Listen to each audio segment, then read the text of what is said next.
Meanwhile, the president tried to soothe investor fears over a spiking trade war with China. The president posted on Truth Social this weekend, "All will be fine." Vice President J.D. Vance echoed the sentiments. However, they are ready for a fight and will push back at China's aggression. Here's Vice President J.D. Vance with me on Sunday Morning Futures, telling me that they will keep the boot on the neck. Friday, the president announced an additional 100% tariff on Chinese goods, along with export controls on critical software beginning on November 1st.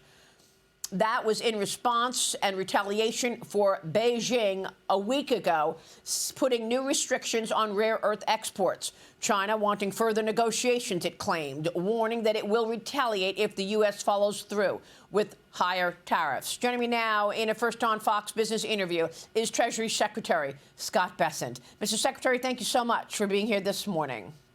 Maria, good to be with you. What a day to join us, Secretary. We are waiting on President Trump to give these incredible remarks from Jerusalem, but we want to get your take on how you will respond to this new aggression from Beijing. Well, Maria, first of all, this is what American leadership looks like. I'm always proud to be in the Trump administration, but I told President Trump yesterday that this is next level, and I have never been prouder of an American president and what he's done. You know, America is back on the world stage. He is leading via peace through strength. And this is when the United States of America gets involved, puts their mind to it, and you get leadership like President Trump. This is what we get. It's a solution to a problem decades, centuries old. And we've got the hostages home, and this is the start. As far as the situation with China, Maria, this is China versus the rest of the world. They announced these export controls that are going to go into effect next month, and we have aggressively pushed back against them. We're not sure where this came from, why the Chinese have decided to do it now, because you can see that that the United States is led by a man of peace, Donald Trump, and China. This was a provocative move. We have substantially de-escalated. President Trump said that the tariffs would not go into effect until November 1st. He will be meeting with Party Chair Xi in Korea. I believe that meeting will still be on. There has been substantial communication over the weekend, as opposed to right out of the blocks when the Chinese did not respond to any of our inquiries. World Bank, IMF week here in D.C., and so there will also be lots of staff-level meetings between the United States and our Chinese counterparts.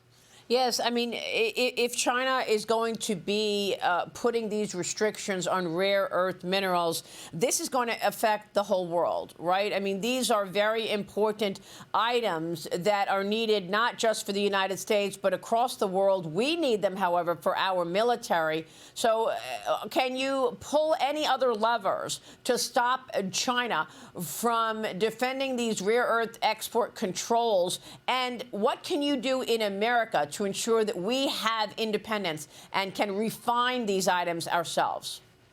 Well, Maria, as I said, this is China versus the world. They have pointed a bazooka at the supply chains and the industrial base of the entire free world.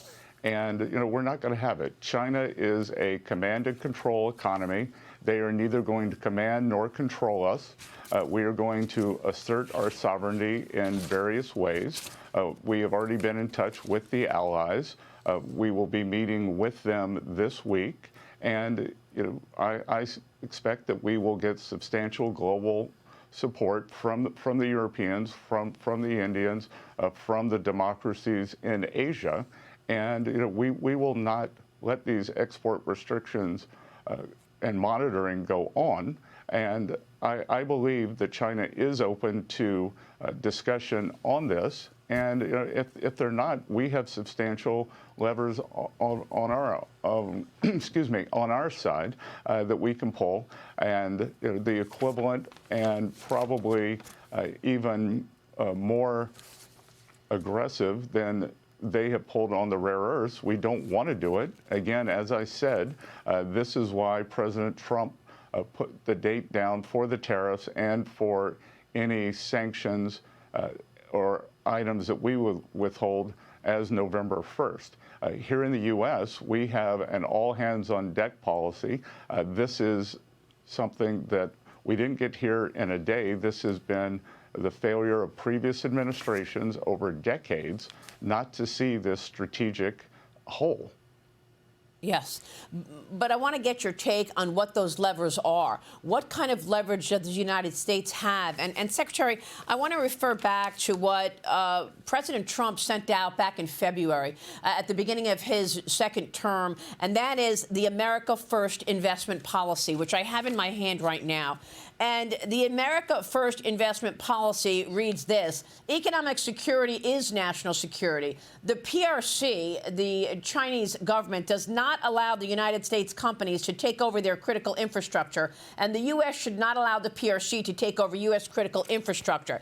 They also go on to say, through China's military-civil fusion strategy, the PRC increases the size of its military-industrial complex by compelling civilian Chinese companies and research institutions to support its military and intelligence activity. Some of those companies that do that trade on our exchanges. You have a huge lever to pull right here to take off those Chinese companies from our exchanges and not give them the ability to sell their shares to perhaps, in some cases, unwitting investors. Will you pull that economic lever?